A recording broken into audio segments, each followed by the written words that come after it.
大家好，翻返嚟第二節。咁上一節咧，我哋就了解咗乜嘢係太空油毒品，同埋佢對精神健康嘅危害啦。咁今節咧，我哋繼續請教陳姑娘，即係究竟年輕人佢背後去吸食太空油毒品嘅原因，同埋如果屋企人又可以點樣辨識自己子女有冇吸食太空油毒品，同埋可以點樣應對咧？咁樣係啦，係陳姑娘你好啊，想問下咧，即係有冇話通常年輕人佢背後去吸食太空油毒品有咩原因咧？即係其實有冇話反映到佢背後有啲咩嘅心理需要咁樣㗎？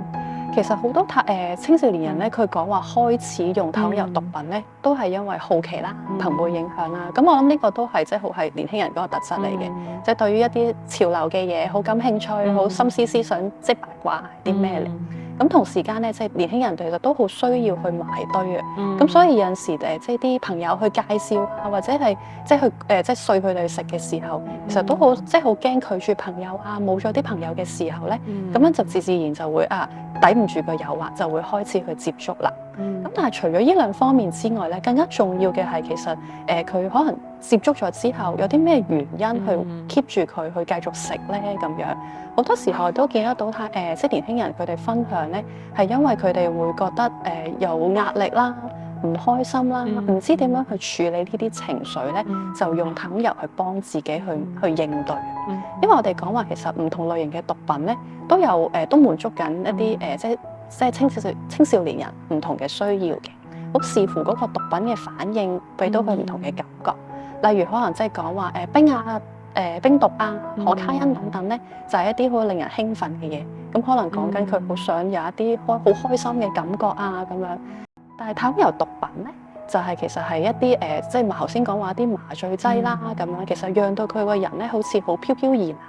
咩都唔使諗啊，可以好似忘卻好多嘢。其實都反映緊呢一班嘅年輕人，其實佢可能好想逃避一啲佢好唔開心嘅感覺啊，好想脫離嗰種佢應對唔到嘅一啲情況咁樣。我哋都見得到咧，其實佢哋好多時候話可能喺人際上啦，唔知點處理啦，同屋企人之間唔知點樣溝通啦，或者面對住佢自己嘅前途啦、學業成績啦、佢自己嘅身份啦，佢點樣可能喺呢個社會裏面去揾一啲佢自己嘅位置等等啦。其實佢哋都覺得係一個好迷茫咁嘅狀態，所以咧就會用太空油毒品呢一樣嘢咧，去幫自己可能短暫咁樣去離開呢一種嘅感覺。其實佢哋都知道係用呢啲嘢咧，唔係長遠去幫到佢哋嘅。不過嗰下其實佢哋又唔知道點樣去處理呢啲嘅情況，好似係冇其他嘅方法同冇其他嘅出路，所以就有一種最快嘅方式可以暫時離開一下咁樣。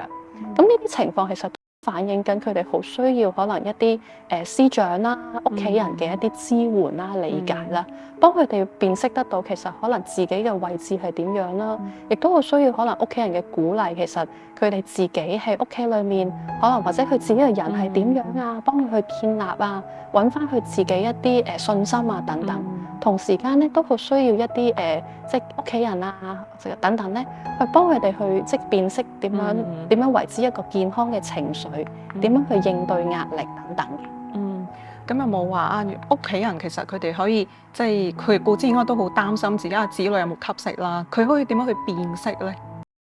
辨識方面咧，我諗其實都即係留意翻子女佢嗰個反應啦。第一樣咧例如佢會唔會突然間唔食煙嘅？變咗就身上面有一啲電子煙啊，有啲好奇怪煙彈等等啦。另外咧，其實都可以留意下佢可能會唔會有一啲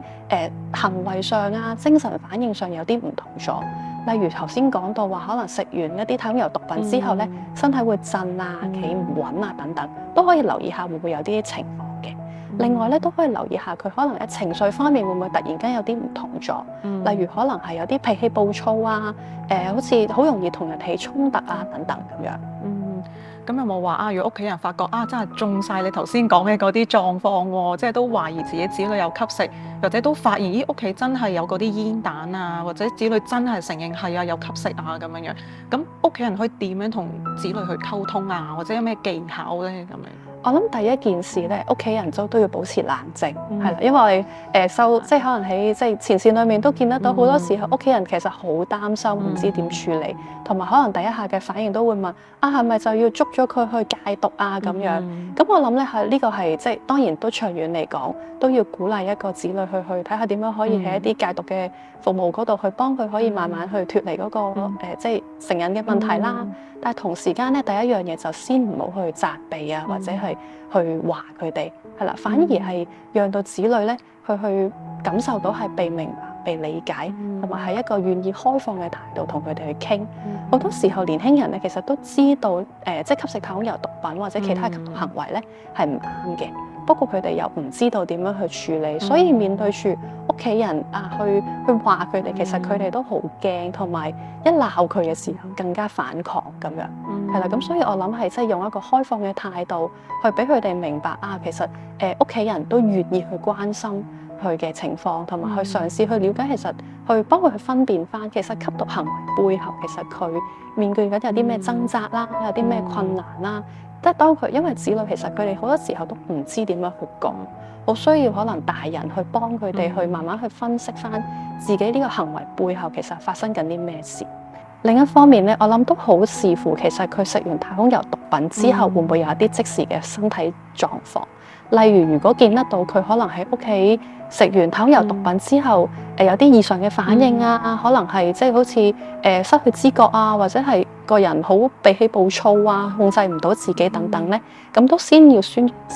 理一個即係危機嘅方向啦。例如咧，可能都即係將佢送去急症室嗰度求醫啦。咁過程裡面咧，都可以俾醫護人員知道翻啊，好似懷疑用過一啲電子煙咁樣嘅物品，咁讓到咧醫護人員咧都可以更加快捷咁樣去知道點樣去應對佢嗰個情況嘅。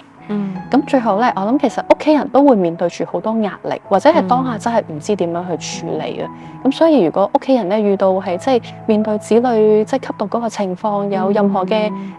情緒困擾啊，或者壓力咧，其實都可以向即係打電話去禁毒處嗰個戒毒輔導熱線186嗰度去求助嘅。咁我哋咧都會有24小時嘅服務啦，即係亦都有一啲戒毒嘅社工咧，可以提供翻一啲情緒支援啦，同埋講翻可以點樣去即係處理呢啲情況咁樣。咁再一次多謝陳姑娘嘅分享，今日令到我哋都認識咗太空油毒品，同埋如果你發現身邊嘅年輕人朋友正在經歷唔同嘅情緒困擾或者生活嘅困擾，記得多啲關心佢哋，同埋鼓勵佢哋適時求助。